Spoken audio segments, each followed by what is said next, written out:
நாடாளுமன்றத்தில் பட்ஜெட் தாக்கல் பண்ணுறதுக்கான ஏற்பாடுகள் நடந்துட்டு தமிழகத்தினுடைய தேவை தொடர்ந்து புறக்கணிக்கப்பட்டிருக்கிற நிலையில் இப்போ புதுசாக அமைஞ்சிருக்கிற அரசு எதை செய்யணும்னு இப்போ இந்த கூட்டத்தில் கூட சொன்னாங்க, மதுரையிலிருந்து கோவைக்கு பகல் நேரத்திலான ரயில் தடங்கள், ரயில் பயணத்துக்கான புதிய ரயில்கள் இயக்கப்படவில்லை. ஏறக்குறைய அகல ரயில் பாதை உருவாக்கப்பட்டு 10 ஆண்டுகள் ஆகிவிட்டது.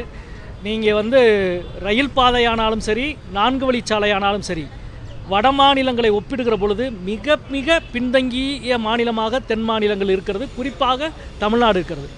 இன்றைக்கி நீங்கள் உத்தரப்பிரதேசமோ பீகாரோ வட மாநிலங்களிலே 4 வழிச்சாலைகளுக்கு கடந்த 10 வருஷத்தில் ஒதுக்கப்பட்ட முதலீடுகளை ஒப்பிடுகிற பொழுது அதில் அநேகமாக 5 1 பங்கு முதலீடுகள் தான் ஒன்றிய அரசால் தமிழ்நாட்டுக்கு செய்யப்பட்டிருக்கிறது.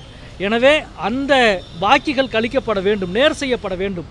தமிழ்நாட்டுக்கான முதலீடு அனைத்து வகையிலும் அதிகரிக்க வேண்டும். குறிப்பாக ரயில்வே துறை, அதே போல் கட்டுமான துறைகள்.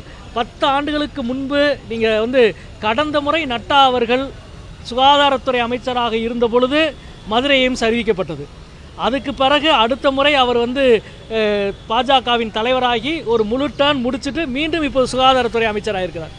அவர் எந்த புள்ளியில் ஆரம்பித்தாரோ அதே புள்ளியில் தான் மதுரை எய்ம்ஸ் இன்றைக்கும் இருக்கிறது. இந்த பட்ஜெட்டிலாவது அதற்கு முழு நிதி ஒதுக்க வேண்டும். தமிழ்நாட்டுக்கான முழுமையான நிதி இந்த பட்ஜெட்டிலே ஒதுக்கப்பட வேண்டும். கார்ப்பரேட்டுகளுக்கான சலுகைகள் குறைக்கப்பட வேண்டும். செல்வ வரி அதிகரிக்கப்பட வேண்டும். கார்ப்பரேட் வரி அதிகரிக்கப்பட வேண்டும். ஏழை எளிய நடுத்தர மக்கள் பாதிக்கப்படுகிற கொள்கைகளை, குறிப்பாக வணிகர்கள் ஜிஎஸ்டி என்ற பெயரில் நிகழ்ந்து கொண்டிருக்கின்ற இந்த வரி பயங்கரவாதத்திலிருந்து வணிகர்கள் காப்பாற்றப்பட வேண்டும் என்று கேட்டுக்கொள்கிறேன். நன்றி, வணக்கம். செய்திகளை உடனுக்குடனும் துல்லியமாகவும் தெரிந்து கொள்ள சப்ஸ்கிரைப் பண்ணுங்க.